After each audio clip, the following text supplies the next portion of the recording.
पहला है patch reef.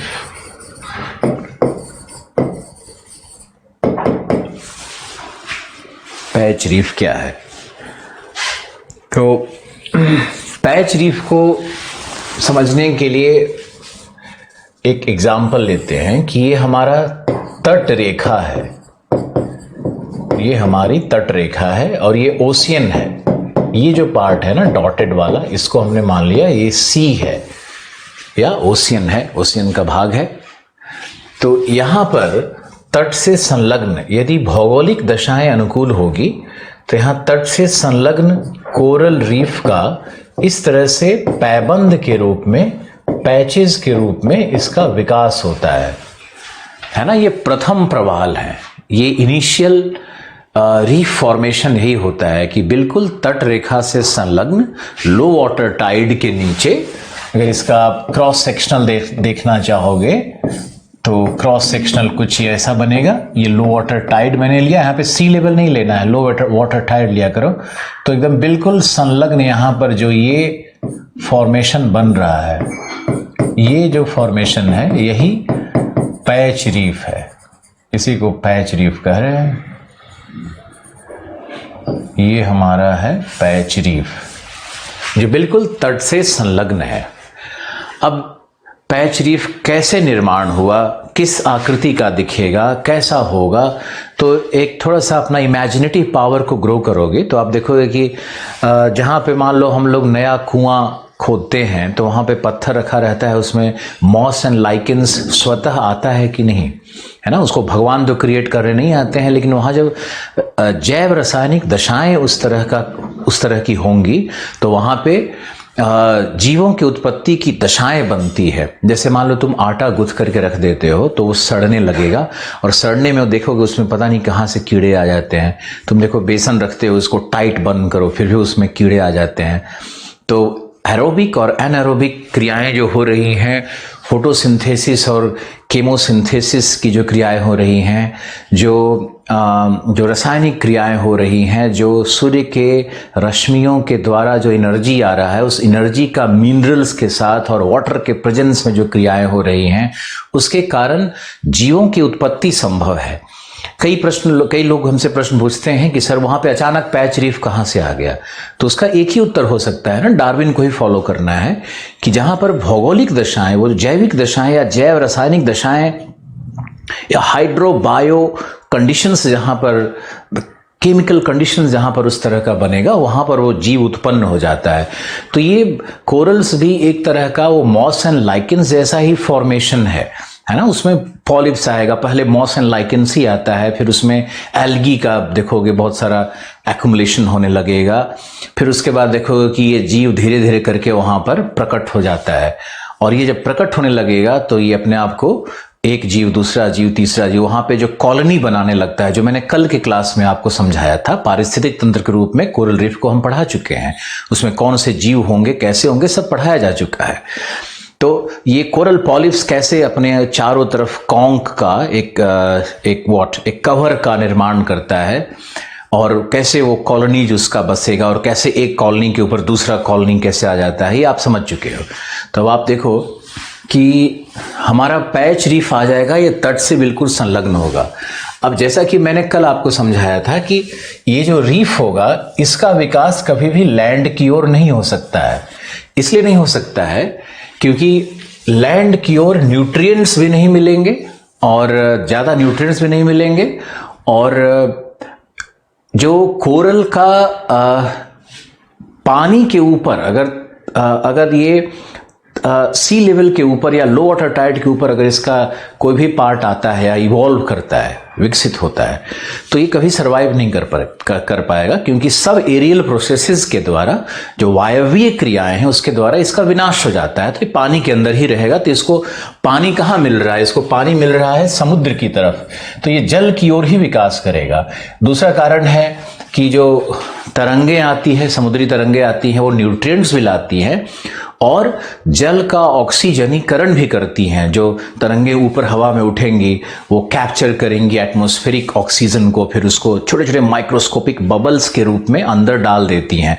तो उसी बबल्स को खाता है सब फिश या जो भी जीव है, एक्वेटिक लाइफ जो वहाँ पर है उसी पे सर्वाइव करता है। तो ये oxygenation of water and nutrients जो वेव ला रहे हैं, और जो वेव जो न्यूट्रिएंट्स को लैंड से भी ले आते हैं ना ऊपर से, जैसे ये स्वाश है तो ये बैकवॉश करंट आ रहा है, तो बैकवॉश करंट से लैंड का भी न्यूट्रिएंट आ रहा है और समुद्र से भी न्यूट्रिएंट आ रहा है। तो ये जो जोन बनता है ना समुद्र की ओर, ये जो जोन है ये बहुत ही न्यूट्रिएंट रिच है। तो अब ये प्रवाल इस दिशा में विकास करना शुरू करेगा। अब जब इधर विकास करना शुरू करेगा तो क्या होगा कि देखो इसी को हम नेक्स्ट डायग्राम में दिखाते हैं कि पैच रीफ विकसित होकर के फ्रिंजिंग रीफ कैसे बनेगा। ये फ्रिंजिंग रीफ का मतलब है तटीय प्रवाल। तो ये तटीय प्रवाल कैसे बनेगा? पहला था हमारा पैबंद प्रवाल। पैबंद प्रवाल, ये तटीय प्रवाल कैसे बनेगा? तो फ्रिंजिंग रीफ है। अब फ्रिंजिंग रीफ में कैसे इसका निर्माण होगा उसको देखो। तो ये जो पैबंद प्रवाल जो है ये समुद्र की ओर इस तरह से विकसित होता चला जाएगा, इसकी आकृति बढ़ती चली जाएगी। और ये देखो ये जो यहां था इसी में मॉडिफिकेशन करके दिखाते हैं, ये लगातार इस तरह से इसकी आकृति इधर बढ़ती चली जाएगी, सीवर्ड ग्रोथ इसका होता चला जाएगा।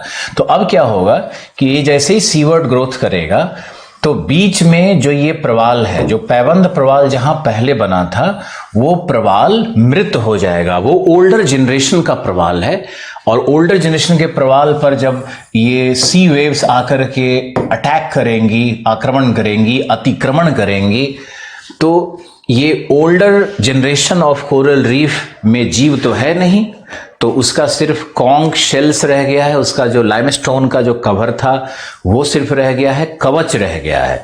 तो ये कवच कैल्शियम कार्बोनेट का है, उसको डिसॉल्व कर देगा और जब इसको डिसॉल्व कर देगा तो वहां पर एक जलाशय, एक लैगून या एक बोट चैनल जिसको हम लोग कहते हैं, तो उसका निर्माण हो जाएगा। यानी यहां पर अगर हम चाहें तो आपको इसको देखो ऐसे दिखाते हैं कि ये जो भाग है यहां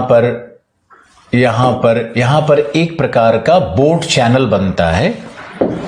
कैसे बनेगा वो देखो। तो ये प्रवाल इधर तो बोट चैनल बन गया, इधर तो प्रवाल का विनाश हो गया, इसका कैल्शियम कार्बोनेट का घोलन क्रिया से कैल्शियम कार्बोनेट तरंगों के द्वारा घुल गया। लेकिन ये ऊपर आगे की तरफ ये प्रवाल का भाग इस तरह से बनता चला जाएगा। अब देखो जो पहले पैच रीफ था वही फ्रिंजिंग रीफ बन गया है, इसी को हम लोग फ्रिंजिंग रीफ कहते हैं। अब ये जो बीच में जो ये लैगून बन रहा है, लैगून क्या होता है? लैगून होता है समुद्र तट से सटा हुआ एक अर्ध झील, पूर्ण झील नहीं होता है, और उसमें स्ट्रीम चैनल के द्वारा समुद्र का जल कनेक्टेड भी होता है और समुद्र का जल अंदर भी आएगा और समुद्र का जल बाहर भी निकलता है वहां से, उसको स्ट्रीम चैनल्स कहते हैं। और ये लैगून होता है, ये लैगून एक्चुअली अभी पूरी तरह से डेवलप नहीं हुआ है और ये बहुत ही संकीर्ण है और ये इलोंगेटेड है, नैरो है, इलोंगेटेड है, इसकी लंबाई ज़्यादा है, चौड़ाई नहीं है, बिल्कुल शैलो है। घोलन क्रिया से मुश्किल से 2 मीटर से 5 मीटर 6 मीटर तक अधिकतम गहराई यहाँ पर मिलेगी लैगून की, इससे ज़्यादा गहराई नहीं मिल सकती है। तो बहुत ही शैलो है ये, 5 मीटर क्या गहरा होता है। अब इसमें देखो तो ये स्विमिंग पूल की तरह एक है और यहाँ पर बड़े जहाज तो चल नहीं सकते हैं, यहाँ पर छोटे ही नाव या बोट चल सकता है, इसलिए इसको हम लोग बोट चैनल भी कहते हैं। तो ये हमारा बोट चैनल है, ओके। और ये जो बोट चैनल है जो कि लैगून के फॉर्मेशन का इनिशियल स्टेज है, प्रारंभिक दशा है, इससे ये जल बाहर की ओर, समुद्र की ओर वेव आके हिट करेगा तो ये जल बाहर की ओर निकलते रहता है, निरंतर जल। इसी को हम लोग कहते हैं स्ट्रीम चैनल, ये हमारा स्ट्रीम चैनल बन जाता है। तो बोर्ड चैनल क्या है, स्ट्रीम चैनल क्या है, इसको आप समझो। बोर्ड चैनल है संकीर्ण, शैलो और इलोंगेटेड लैगून का इनिशियल स्टेज। अभी पूर्ण लैगून नहीं बना है ये, हालांकि इसको लोग लैगून कहते हैं, लेकिन एक्चुअली ये बोर्ड चैनल है। और बोर्ड चैनल ओशियन से कनेक्टेड होता है स्ट्रीम चैनल के द्वारा, क्योंकि जो तरंगे आएंगी वो इससे, तो लो वाटर टाइड के नीचे है ना ये रीफ, तो लो वाटर टाइड और हाई वाटर टाइड से जल जो ऊपर की ओर आएगा तो ये वापस रिटर्न करता है ये जल यहाँ पे। तो ये स्ट्रीम चैनल्स बने हुए हैं। और ये हमारा रीफ बना हुआ है समुद्र के नीतल से उठता हुआ, लगभग ये 10 मीटर 15 मीटर की 20 मीटर की गहराई से ऊपर उठता हुआ ये होगा, चूने पत्थर की संरचना। तो ये जो ऊपर का भाग होता है इसी को हम लोग कहते हैं रीफ फ्लैट। ये रीफ फ्लैट कहलाता है। और इसमें जो नुकीले इस तरह के हो सकता है रीफ फ्लैट के ऊपर भाग हो, तो इसको हम लोग कहते हैं पिनैकल्स कहते हैं। ये पिनैकल्स कहलाता है, रीफ पिनैकल्स कहलाने लगता है। जो ऊपर में नुकीला जैसा भाग होगा, एंगुलर भाग होगा, उसको रीफ पिनैकल्स भी कहते हैं। तो यहीं पे कहीं कहीं पे आपको रीफ पिनैकल्स भी मिल सकता है, इस तरह का नुकीला भाग मिलने लगता है।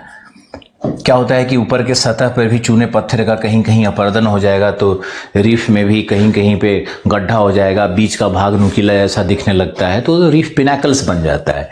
तो ये है हमारा रीफ फ्लैट और रीफ पिनैकल्स, और ये स्ट्रीम चैनल और बोर्ड चैनल। और ये जो संरचना बन करके उभर रही है इसको फ्रिंजिंग रीफ कहते हैं, क्योंकि ये तट से संलग्न है और तट से सिर्फ बोर्ड चैनल्स के द्वारा ये सेपरेट हो रहा है, इसलिए इसको हम लोग कहते हैं फ्रिंजिंग रीफ। तो ये हमारा फ्रिंजिंग रीफ है। पैच रीफ ही विकसित होकर के फ्रिंजिंग रीफ बनता है। डार्विन के थ्योरी में भी आपको ऐसा ही कुछ मिलने वाला है ना, कि ये सिक्वेंशियल इवोल्यूशन का प्रोसेस है। पहले पैच रीफ बना, फिर वो डेवलप होकर के फ्रिंजिंग रीफ बन जाता है। अब फ्रिंजिंग रीफ को एक दिखाते हैं दूसरे डायग्राम में। ये डायग्राम आप चाहो तो इसको दोनों को बना लो, बनाना जरूरी है डायग्राम्स को। आपको इधर हम दिखाते हैं कि फ्रिंजिंग रीफ कैसा दिखेगा, क्रॉस सेक्शन में कैसा दिखेगा।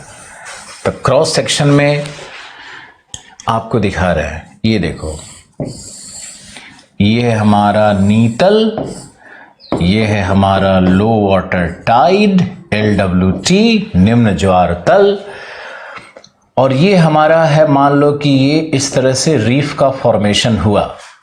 लेकिन जो समुद्री धाराएं, समुद्री तरंगे हैं वो अपर्दन करती हैं और इस भाग में रीफ मर गया है, यहाँ पे डेड रीफ है। तो यहीं पर ये बोर्ड चैनल बनता है, तट से संलग्न बोर्ड चैनल बनेगा।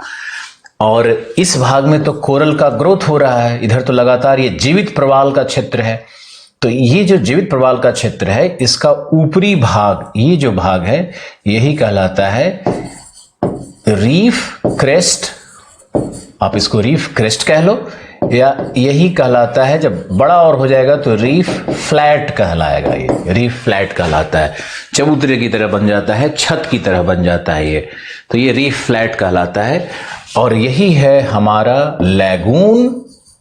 लैगून फॉर्मेशन पर भी पूछता है यूपीएससी, ये बोट चैनल इसको कहेंगे या इसको लैगून कहेंगे। तो आप इस स्ट्रक्चर को देखो, और इसमें अगर और हम लोग अंदर में देखना चाहेंगे तो ये जो भाग होता है ये है तुम्हारा डेड कोरल जोन, और ये जो भाग होता है आगे फ्रंट वाला, ये होता है live coral zone. Live coral zone कुछ इस तरह से होगा, ये थोड़ा ढाल जैसा दिखेगा। तो ये लाइव कोरल जोन है।